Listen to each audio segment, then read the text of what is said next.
Break के बाद एक बार फिर स्वागत है। शाहजहांपुर के पुवाया थाना क्षेत्र में एक ऐसी खबर आई है कि उसके बारे में जिसने भी सुना वो दहल गया। इलाके में एक पिता ने अवैध संबंधों के चलते रास्ते में रोड़ा बनी अपनी ही बेटी को मौत के घाट उतार दिया। शाहजहांपुर के ग्राम भिलावा में मनोज यादव अपने ही घर में राजधानी इंटर कॉलेज नाम से स्कूल चला रहा है। मनोज ने अपनी पत्नी रेखा यादव को पहले ही घर से निकाल दिया था।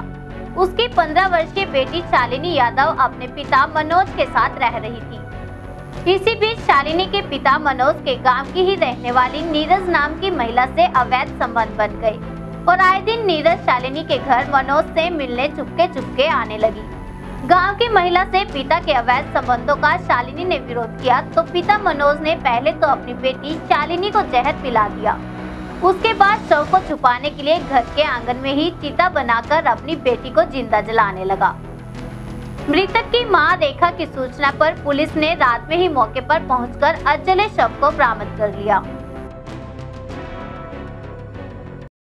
यादव कहाँ रहती है? जी मैं भिलावा में रहती हूँ सर। क्या मामला हुआ था ये पूरा? सर इन लोगों ने मेरी बेटी को जहर देके मार डाला। मेरे ससुर, मेरे हस्बैंड और मेरे हस्बैंड के साथ एक रखेल रहती थी नीरज यादव की। नीरज यादव उसका नाम था, वो उनके साथ ही रहा करती थी। उसने मेरी बेटी को जहर देके मार डाला और मारने के बाद उसकी डेथ बॉडी को जला दिया। जब मुझे सूचना मिली मैं वहां पर पहुंची तो मेरी बेटी की आधी जो डेथ बॉडी थी वो आधी जल चुकी थी।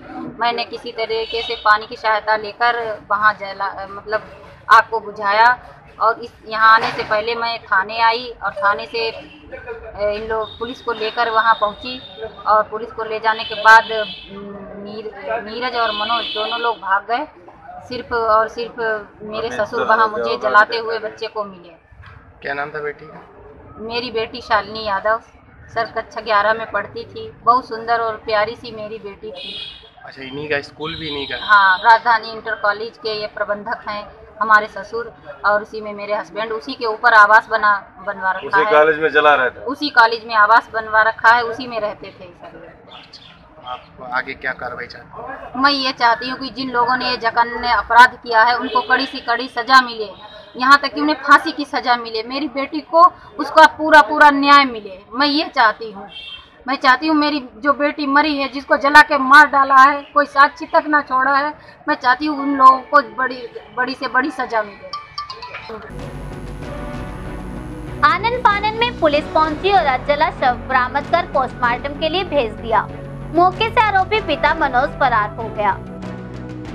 थाना पुवाया में जो है पत्नी ने अपने पति के विरुद्ध, अपने ससुर के विरुद्ध तथा 2 अन्य व्यक्तियों के विरुद्ध जो है अपने पुत्री की हत्या का मामला जो है पंजीकृत कराया है, जिसमें जो है पुलिस तफ्तीश कर रही है। अभी इस मामले में जो है मौके पर पाया गया कि जो है इस लड़की की लाश जो है अजली लाश वहाँ पे बरामद हुई है, जिसको पोस्टमार्टम के लिए भेजा जा रहा है और मृत्यु के कारणों की जो है जानकारी की जा रही है। इसमें एक आरोपी जो है उससे पूछताछ भी की जा रही है। उसको जो है हम लोग हिरासत में लेकर उससे पूछताछ कर रहे हैं और जो भी साक्ष्य आएगा उस हिसाब से हम लोग कार्रवाई करेंगे। जो हम लोग उससे लोग अभी पुलिस पूछताछ कर रही है जो उसमें नामजद है। की वजह के बारे में अभी इस बारे में साक्ष्य संकलित किए जा रहे हैं कि कुछ एक संबंध, कुछ लोग, पत्नी का कहना यह है कि उसके पति का जो है किसी एक महिला से भी जो है उसको रखता था, अनधिकृत रूप से उसको रखता था और भी जो ठोस साक्ष्य आएंगे उसको हिसाब से हम लोग कार्रवाई करेंगे। लड़की की बॉडी करीब जो काफ़ी जल चुकी थी वहाँ पे, उसी के कॉलेज पर कैंपस में जहाँ पर जो है उसका आवास भी है, उसका डिग्री कॉलेज भी है, उसी कैंपस में ही जो है वहाँ पे रखी हुई लकड़ियों की सहायता से उसको जला दिया। फिलहाल पुलिस पूरे मामले की गहनता से जांच कर रही है। अब देखना यह होगा कि पुलिस इस मामले का खुलासा कब तक कर पाती है। शाहजहांपुर से पुष्पेंद्र यादव की रिपोर्ट।